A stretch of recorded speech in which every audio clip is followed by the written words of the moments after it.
Welcome to my Protector Kog'Maw guide. In this video, I'll go over the build, what items and augments to take, how to play before level 5, during level 5, and then how to play after level 5, what you do if you get contested, then I'll go into some in-depth positioning examples.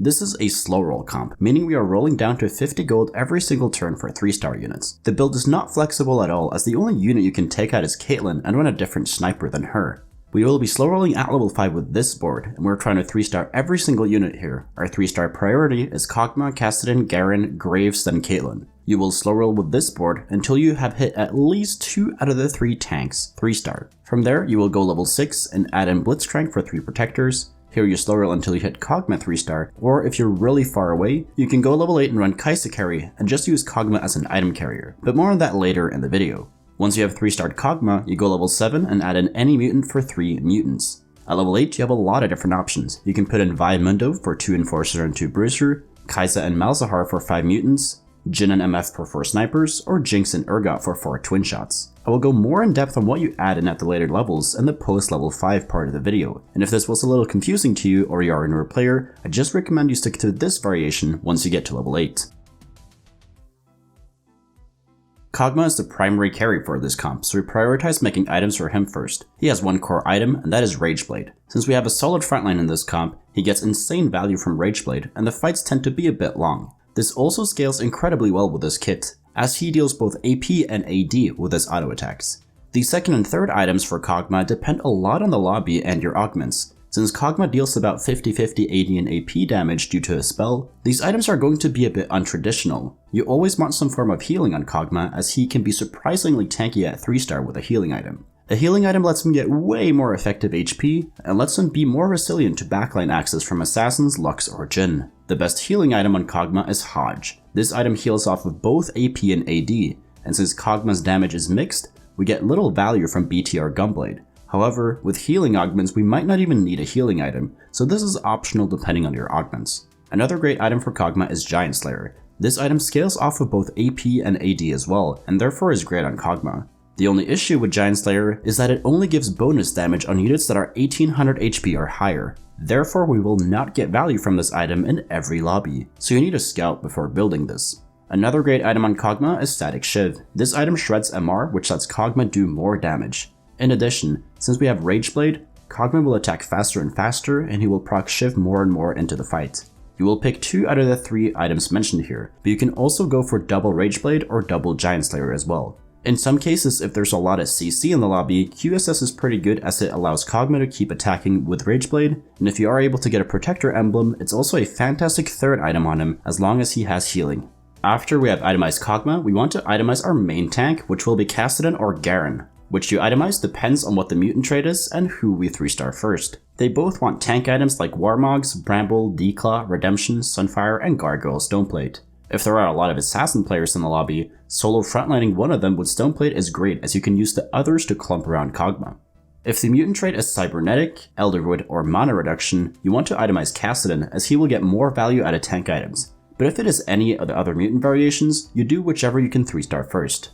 Sometimes you can still itemize 3-star Garen if you hit it really early and you're not that close to Kassadin.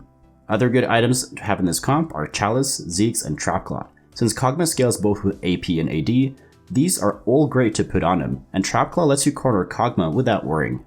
If you get a Spatula, the only good option is Mutant Spat. Who you put it on depends on what synergy it is, but Garen, Graves, or Caitlyn want it most of the time. The best augments to take for this comp are Protector Heart, Emblem, or Soul, Mutant Heart, Emblem, or Soul, Sniper Heart, Emblem, or Soul, Featherweights, Celestial Blessing, Thrill of the Hunt, Makeshift Armor, Cybernetic Implants, Calculated Loss, Sniper's Nest, Metabolic Accelerator, Sharpshooter, Ascension, Trade Sector, and Golden Ticket. The best ones are Featherweights to give your entire team additional attack speed, Makeshift Armor is great as you will only have items on Kog'Maw and Kassadin most of the time, Metabolic Accelerator is great to sustain your HP, and Trade Sector plus Golden Ticket are great to hit the 3-stars faster. The carousel priority for this comp is Bow, Tier, Chain, then Belt. Since this comp only has 1 and 2 cost units, we can already find our comp on stage 1, so we prefer to get as many of the units as possible for the level 5 version of the comp as our opener. But some other openers that can work are Assassins with Protector frontline, Ezreal with Protectors, or Trundle with any frontline. Once we have our opener, we need to make items, but since this comp is not very flexible with the items we can have on Kog'Maw, we want to not slam suboptimal items for him, but we can slam tank items for Kassadin if we want to. In addition, since we want to lose streak most of the time in stage 2 with this comp, sometimes it's not even good to make items. But since we can occasionally push for a win streak with this comp, some good items to slam for this comp are Bramblevest, Declaw, Rageblade, Hodge, Redemption, Static Shiv, Sunfire, Titans, Warmogs, or Zeke's Herald. From stage 2 1 until Krugs, you want to go for a 5 loss streak most of the time. This is because we want to get to 50 gold as fast as possible to start slow rolling. Since you can't force a 5 win streak every game, we have to force a 5 loss streak instead, but be careful with open forting too hard. In addition, make sure you never level in the early game, as we want to be low levels for as long as possible. At the Krugs round, you will also have more direction towards a comp, and the general requirements to play Kog'Maw reroll is to have at least one bow for Rageblade and at least one other component for a Kog'Maw item.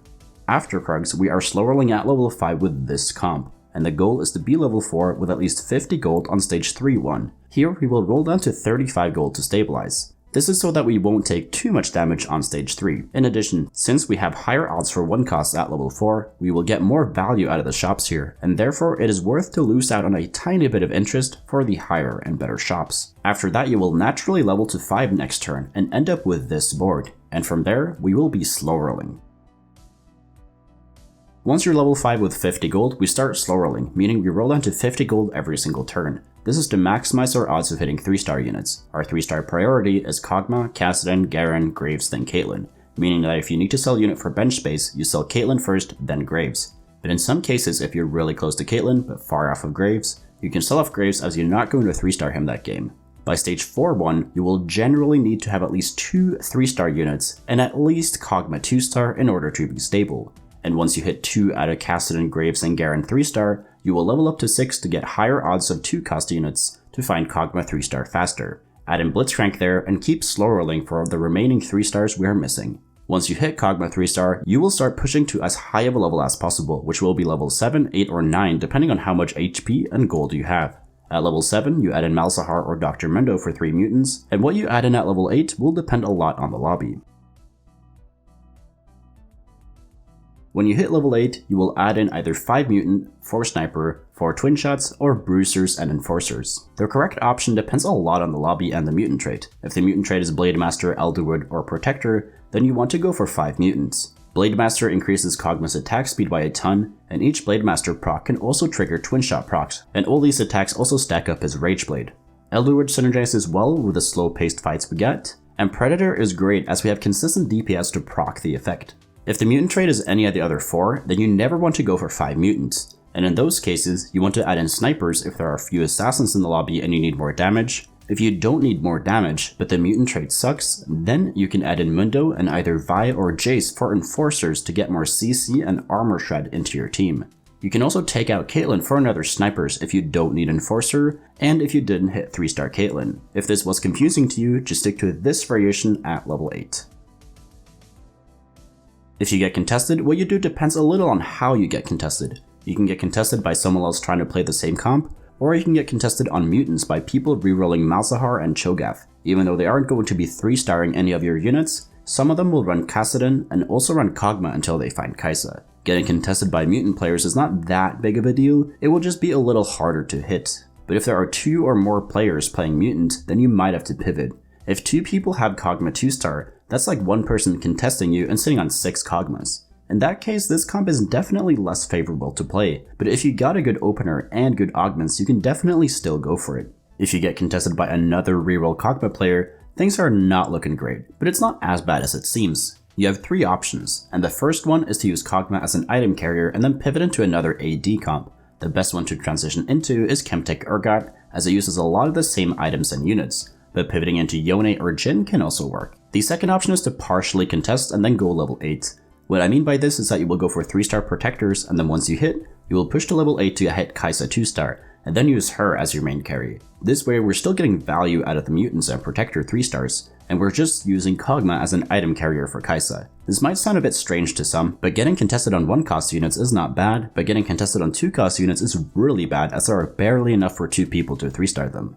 The third option is to contest, but know that you will most likely go bot 4 if you do this. To do this, you need to be farther ahead than your contester, and you also need to constantly be checking how close the other players are to hitting their 3 stars. Both of you can hit the 1-cost 3 stars just fine, but 2 people hitting Kog'Maw 3 star is very hard. So if the other player is starting to get close, you will have to roll down in order to hit Kog'Maw 3 star before him.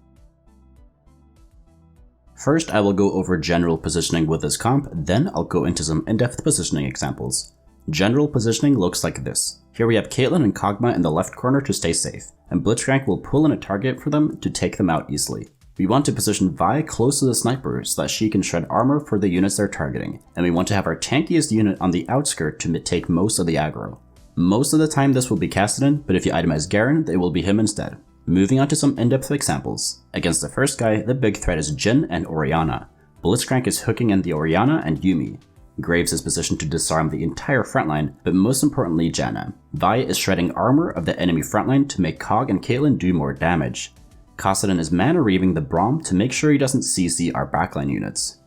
Against the second guy, the big threat is Urgot and Jinx. Blitzcrank is positioned to hook in the Victor, and he is also moved up to make Kog'Maw and Caitlyn not get hit by Jinx's spell. Vi is shredding the armor of Tahm Kench, and to make our snipers deal more damage to them. Against the third guy, the big threat is Akali and the other assassins. We hook in Zyra with Blitzcrank to make sure she doesn't CC our entire backline. Graves is being bait for the assassins, and his spell will also disarm them and counter them hard. We have Mundo in the frontline to make sure Braum and Darius don't walk into our backline, and the rest of our team is positioned around our snipers to make sure Kog'Maw doesn't get marked by Akali.